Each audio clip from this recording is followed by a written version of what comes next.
Факт е и благодарение на господин кмета е факт. Не само на нас. Аз му обещах, че първата ще бъде тук, сертифицирана. Тази площадка, която монтирахме тук, може да се провеждат и световни първенства. И благодарение на общината и в лицето на господин кмета, просто фантастично стана. Красиво, мисля, че и на вас ви харесва. Инспекцията, която дойде от Швейцария, която са произвели тези съоръжения, сертифицирана, монтирахме ги миналата седмица, аз лично присъствах. Просто това е за първи път в България съоръжение за този спорт. Ново начало за модерния пътбой. Ново и се надяваме, че Пазарджик отново ще е водещ в нашия спорт и още повече деца ще имат възможност да тренират. Но пак ви казвам, без помощта на общината нищо не може да се направи, защото все пак виждате 70 метра терен. Това, което направи господин кмета, е просто адмирация.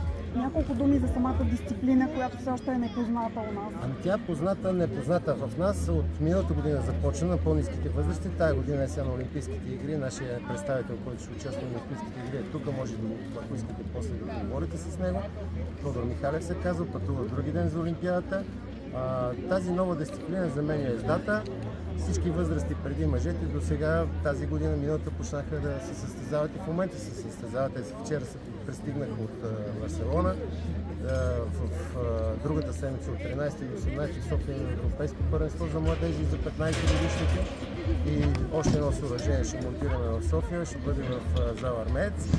Заповядайте, канени и вас, господин кмете. Интересно на децата е интересно. Аз не очаквах такъв интерес да има, но на децата им е интересно, виждате, забавляват се. Така, има и такива случаи като това, но това е нормално.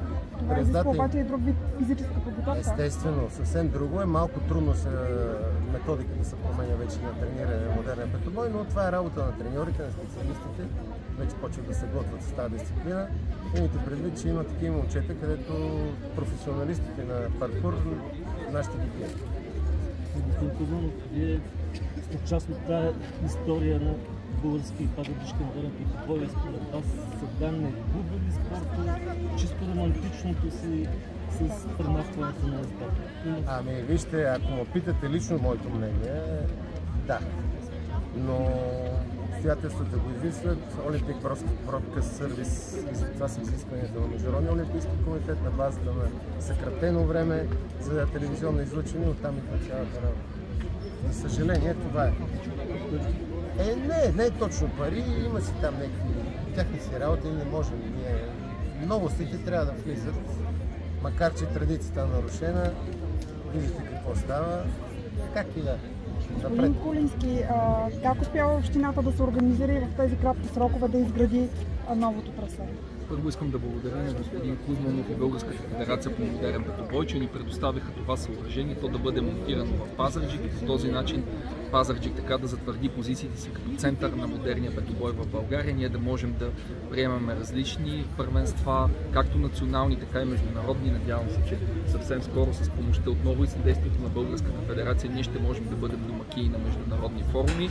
Днес всъщност е един щастлив ден за спорта в Пазарджик. Вие видяхте представителките на бадминтон сквош клуб Сестри Стоеви се класираха за четвъртфинал на Олимпийските игри.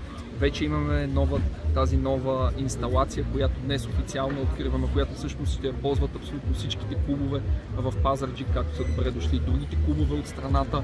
Ние продължаваме да инвестираме в спортна инфраструктура, тъй като вярваме, че това е правилната стратегия да създаваме условия тук да се развиват и да тренират бъдещите шампиони.